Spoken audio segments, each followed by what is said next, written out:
Bonjour à tous, Franck Muller, Lyon. Nous sommes mercredi 17 avril. Je vous remercie pour ma dernière vidéo. 18 000 vues, 2200 abonnés. C'est pas mal au bout de 3-4 mois d'activité. Merci beaucoup pour tous ces passages et vos commentaires. Encore quand je dis les commentaires. Ah, j'ai eu le malheur de m'attaquer à Sibeth NDI. C'est-à-dire qu'on ne peut plus critiquer une personne pour ses mauvaises actions, pour quelques magouilles au niveau des fausses vidéos de Benalla, enfin des tas de choses que j'ai exprimées. Bon, après, voilà. Ah bah non, oh là là, j'ai eu un rendez-vous de personnes du continent africain qui m'ont dit oui, c'est un scandale et tout, vous êtes un raciste et patati et patala. Alors le problème, c'est qu'à chaque fois, ces personnes répétaient les mêmes bêtises sans connaître rien de ma vraie vie, des connaissances, des amitiés, de mon passé, mais simplement en se basant sur ce que je pouvais dire. Donc je critique quelqu'un du gouvernement. J'ai beau lui dire une dizaine de fois que si elle était hongroise, blonde, asiatique, pakistanaise, ça serait la même chose. Du moment qu'elle est binationale, quand on est un membre du gouvernement, à un moment on doit choisir entre sa nouvelle patrie ou son ancienne. On ne peut pas être le cul entre deux chaises. Est-ce que c'est suffisamment clair, amis africains? C'est comme ça, c'est pas autrement. Si vous n'êtes pas content, c'est la même chose. Alors nous traiter de racistes, nous les Français, je veux bien qu'il y a des problèmes coloniaux, il y a toujours un peu une exploitation par des multinationales, mais vous savez, nous, ça nous rapporte rien, les multinationales, hein, qui exploitent votre pays. Enfin, de toute façon, maintenant, vous allez avoir les Chinois qui viennent, donc ça sera pire. Hein. Les droits de l'homme, hop là, déjà, il n'y en avait pas beaucoup, mais enfin, avoir des leçons de personnes d'origine africaine, alors que le continent africain, pendant des siècles et des siècles, s'est déchiré, s'est massacré entre tribus ethniques, les uns capturant les autres, les vendant aux Arabes, les Arabes nous les emmenant sur les côtes, les vendant aux Européens qui les emmenaient en Amérique, ces mêmes Africains qui ont passé des siècles et des siècles à s'entretuer, qui continuent à s'entretuer, hein, je passerai sur les Hutus, les Tutsis, etc., etc., des gens qui ne peuvent pas se blairer, qui font partie parfois du même pays, mais qui sont d'une ethnie différente et qui passent leur temps à se tuer, viennent nous donner des leçons de racisme. Alors eux, c'est pas du racisme, je ne sais pas si c'est du racisme entre ethnies. Enfin bref, je clôt là parce que ça m'a suffisamment gonflé, hein, qui s'occupe déjà de ce qui se passe chez eux. Et voilà, moi je suis gentil, je suis supérieur à personne, on est bien d'accord. Moi, je suis moi, tout seul avec mon histoire. Je suis supérieur à aucune autre race. Je dis ce que je pense, comment je le perçois par rapport à des personnes qui sont dans l'équipe à Macron. Du moment qu'ils sont dans l'équipe à Macron, qu'ils oppriment le peuple français, qu'il y a des malversations, des combines, que la personne a un historique dans les affaires ténébreuses socialistes, je le dis. C'est tout. C'est pas parce qu'on est noir qu'on est intouchable. Loin de là. On est d'accord? Je clôt le dossier. Bien. Je passe à Macron. Macron, le roi va parler. Ah non, il n'a pas pu parler à cause de Notre-Dame de Paris, je vais y venir. Les crédules retenaient leur souffle. Allait-on survivre à ce suspense insoutenable? Quelques indices. Pension alimentaire, réforme de l'ENA, indexation des retraites. Voilà de quoi ravir la foule des indigents, de quoi rassasier le petit peuple, des éclopés, des éborgnés, des mutilés. De toute façon, à ceux qui ont cru au grand débat que la réponse pouvait être collégiale, ravalez votre espoir, seul le roi Macron décidera. Il a déjà décidé et il ne va pas lâcher grand-chose. Bien. Cahuzac, notre ami Cahuzac, ça faisait longtemps. Un homme politique reconnu coupable depuis longtemps, et qui échappe à la prison. Oui. Et le principe d'égalité tellement proclamé à tort et à travers dans les discours politiques. Où en est-on? Eh bien non. Ah, 40% des gilets jaunes sont en prison, environ 600 personnes, pour avoir eu le tort de manifester contre Macron et sa politique. Mais oui, Cahuzac, avec toutes ses malversations, depuis des années, lui vient juste d'être jugé et donc ne fera pas de prison. Peut-être un bracelet électronique, je crois, mais bon, voilà. Donc ça vous dit Depuis 10 ans que ça... Ah bah ouais, les gilets jaunes, hein. En un mois, le boxeur, en 15 jours, il était en tôle. Hein. Donc vous voyez ces hypocrites hein, qui viennent vous parler d'égalité, fraternité, justice. Il y en a marre. N'oubliez pas, on vote au mois de mai. Mélenchon, notre ami Mélenchon, à lui, je sais pas, je pense qu'il va bientôt partir à la retraite parce qu'il ne sait plus où il en est. Hein. Depuis le temps qu'il est à l'Assemblée nationale, il ne sait toujours pas comment ça fonctionne. Figurez-vous qu'il y avait la loi Pacte, hein, mise en place par Macron pour favoriser privatisation et puis des tas de choses. Et il a voté pour, alors que toute l'équipe de France, la France Insoumise, a voté contre. Donc la loi est passée à 147 votes. Mélenchon s'est trompé. Bon, bah, écoutez, ça peut arriver. Hein, bon, à nos amis étudiants, 2000 étudiants réfugiés vont bénéficier de bourses universitaires à la rentrée. C'est ce que vient d'annoncer le ministère de l'Enseignement supérieur. Les étudiants français qui ne parviennent pas à se nourrir ou à se loger, quand je pense qu'il y a certaines jeunes filles qui sont obligées de se prostituer pour pouvoir continuer leurs études, ouais, c'est beau la France, ils n'ont plus qu'à demander à changer de nationalité et prendre une autre nationalité pour bénéficier de ce programme qui va encore coûter 8 millions d'euros aux contribuables pour financer les études d'étudiants réfugiés en France. Bien, on va parler du djihad. Ah, mon Dieu! Souvenez-vous, le français Gilles Le Guen, 64 ans, l'une des célèbres figures françaises d'Al-Qaïda au Maghreb islamique, l'AQMI, a été discrètement libéré de la prison de Condé-sur-Sarthe fin février, après y avoir purgé 6 ans d'emprisonnement. Il avait été condamné à plus de 8 ans, je crois à 8 ans, mais bon, il avait fait déjà des années avant le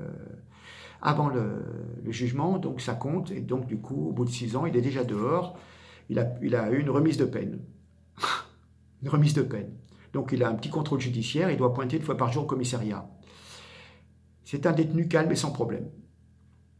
Ben voyons.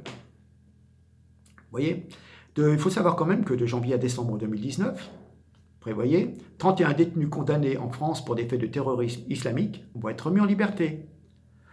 Donc dans les 31,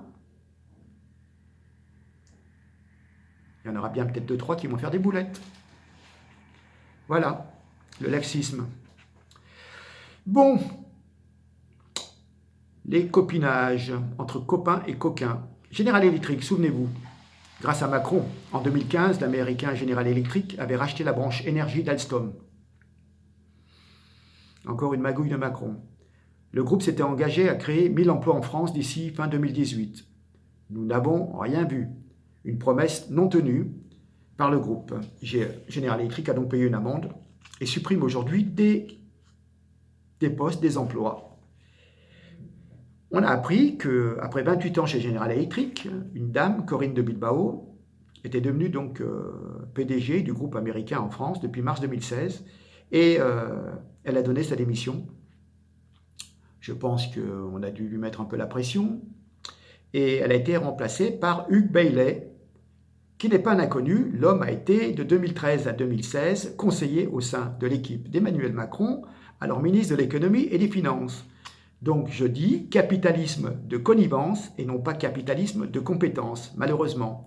Il faut faire des places aux copains à Macron. Voilà. Je passe toujours à des magouilles. Des magouilles. Oui, toujours le capitalisme de connivence. La Française des Jeux. Ah, avec la Française des Jeux, vous rappelez-vous, chaque jour est une fête. C'est la fête pour les copains Macron, hein. En marche vers les combines. Hein. Une dame, Raphaël Rabatel, vient d'être nommée directrice de la communication chez FDJ, Française des Jeux.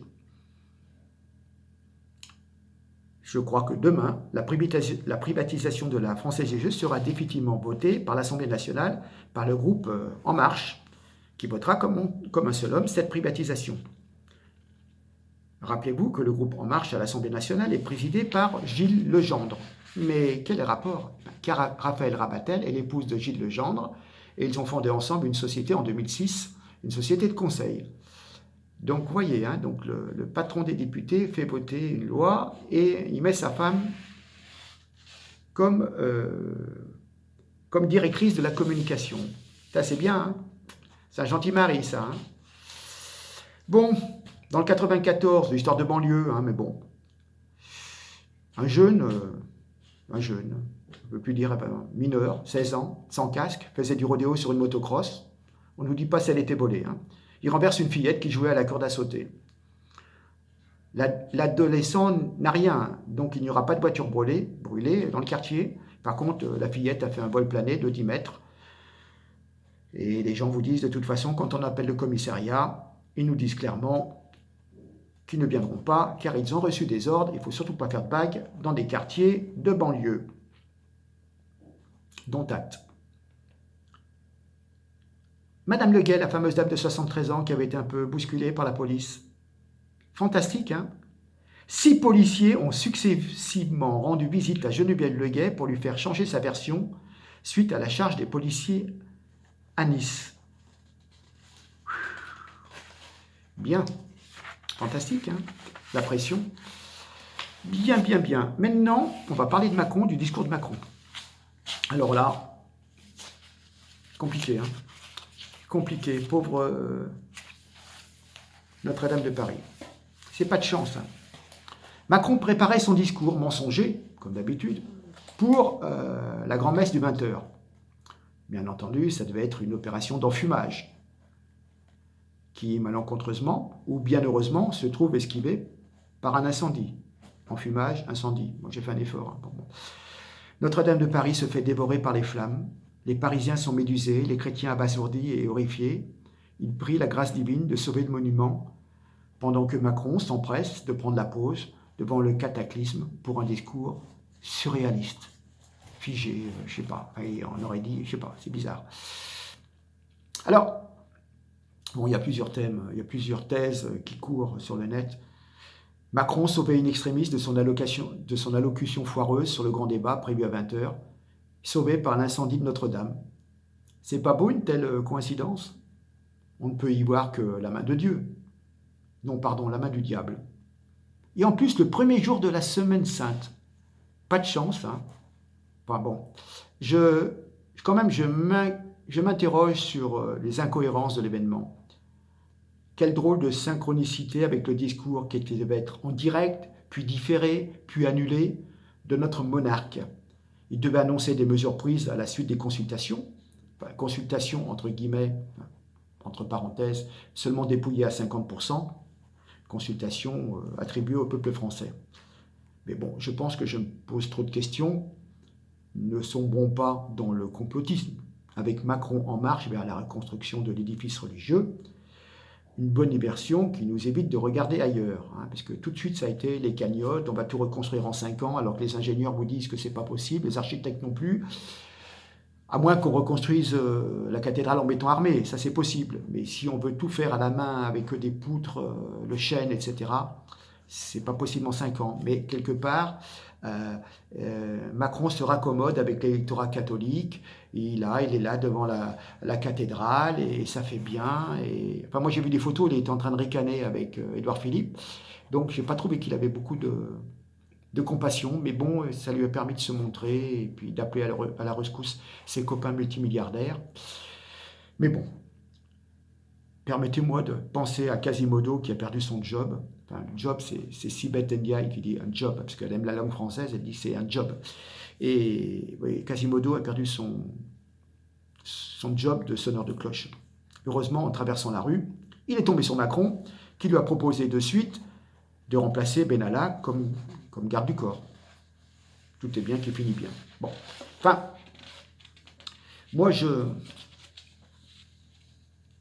Bon, il y a eu l'émotion, effectivement, il faut quand même laisser la place à la réflexion. Cet immense incendie de la cathédrale soulève de nombreuses questions. Criminel, accidentel, dû à l'incompétence, négligence. Il y a quand même eu beaucoup de profanation. Dernièrement, à la basilique des rois de Saint-Denis, par un Pakistanais de 41 ans, arrivé en France 2 mois auparavant. Non mais attendez, le mec il arrive en France, il vient se réfugier en France, et il fout le feu à notre église. Non mais attendez, on récupère, mais c'est pas des ingénieurs qu'on récupère. Hein. Venir en France, on sait que c'est un pays, entre guillemets, chrétien.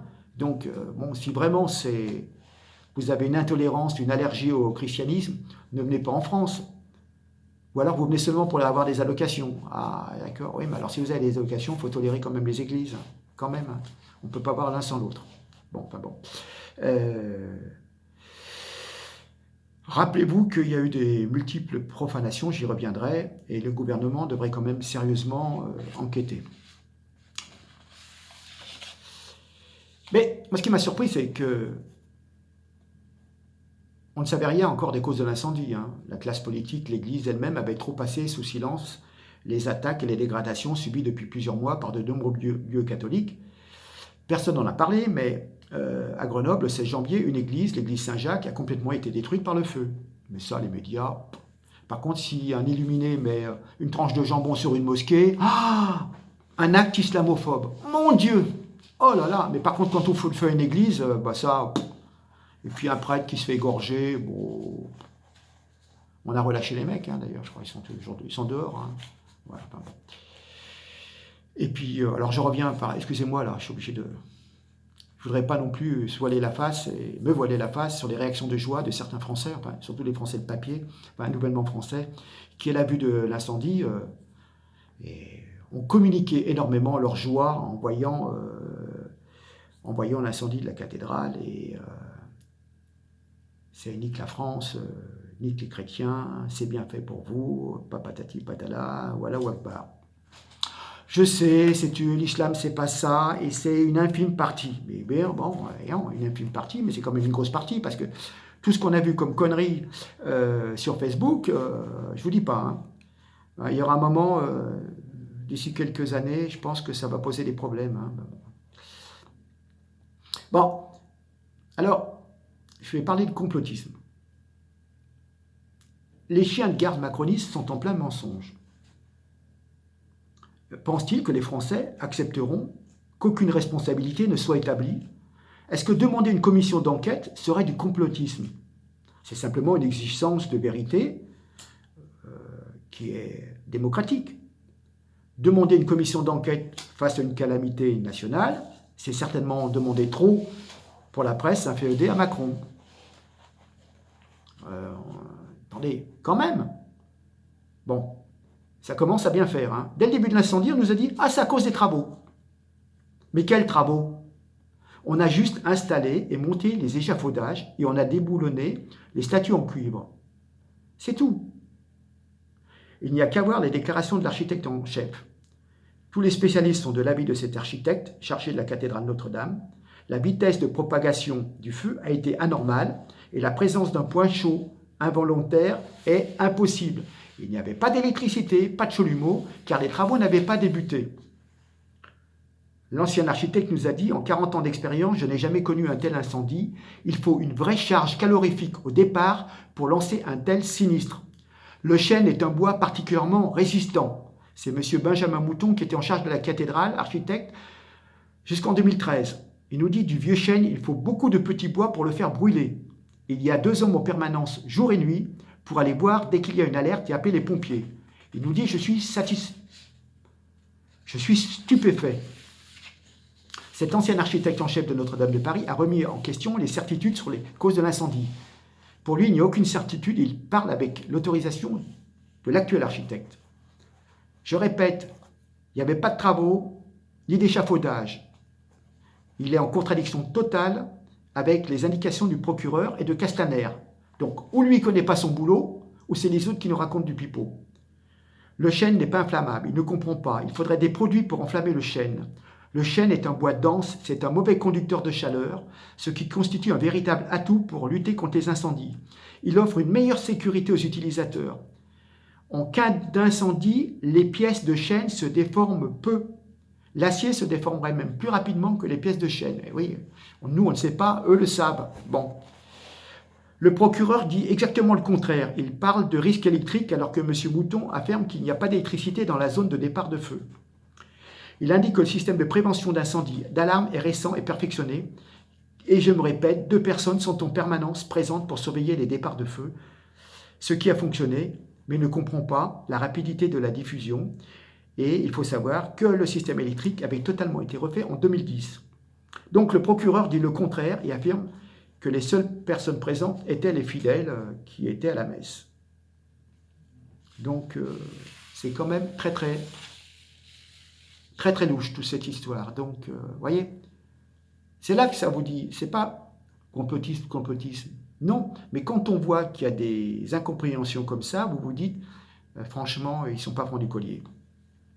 Bon, alors, les cagnottes. Je reviens sur les cagnottes, mais c'est la course à l'échalote. C'est à celui qui donne le plus. L'art est la manière de passer pour des héros. Les grands noms de l'évasion fiscale retrouvent le sens d'un don. Le sens du don. Ah, défiscaliser. Je reviens sur Macron. Le 4 février 2017, Macron déclarait « Il n'y a pas de culture française ». Le lundi 15 avril au soir, nous rebâtirons Notre-Dame parce que c'est ce que les Français attendent, parce que c'est notre histoire, notre mérite, parce que c'est notre destin profond, c'est notre histoire, notre littérature, notre imaginaire, le lieu où nous avons vécu tous nos grands moments. Ah, j'apprends maintenant par la bouche de Macron que nous sommes un peuple de bâtisseurs. Ah, je croyais qu'on n'était que des feignants et des réfractaires. Ah, bon. Mais avec Macron, ces envolées lyriques, il y a un tintement de fric, de monnaie. Dès demain, une souscription nationale sera lancée. Ah, Pinot, 100 millions, LVMH, Arnaud, Double Amis, plus encore 200 millions, etc., etc. Mais, franchement, ils nous prennent pour des imbéciles. Pour mémoire, ces dons sont déductibles des revenus à hauteur de 70%. Et dans la limite de 20% du revenu imposable lorsque vous êtes petit contribuable, hein, et dans la limite de, je crois, de 60% pour quand vous êtes une entreprise, une multinationale. Donc, vous avez le choix, soit vous donnez admettons 100 euros, 100 millions à l'État, ou vous en versez 60 millions pour Notre-Dame, et 40 millions, il vous restera en impôts. Donc, quand vous donnez 100, en fin de compte, véritablement, vous ne donnez que 40, parce que les autres 60 vous sont remboursés en crédit d'impôt. Voilà. Et donc, en fin de compte, à l'avenir, les mécènes, pourquoi continuer à payer des impôts, hein? Ils vont investir dans la culture, puis en plus, ils se font de la publicité pour pas cher. Comme ça, on oublie qu'en fin de compte, il y a 80 milliards qui partent dans les paradis fiscaux, notamment au Luxembourg, hein, mis en place par M. Juncker.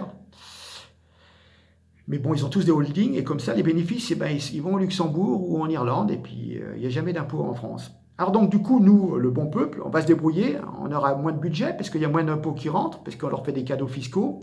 Et ben, en ce qui concerne les hôpitaux, l'aménagement des territoires, les services publics, les écoles, etc., eh ben, il y aura moins d'argent, parce que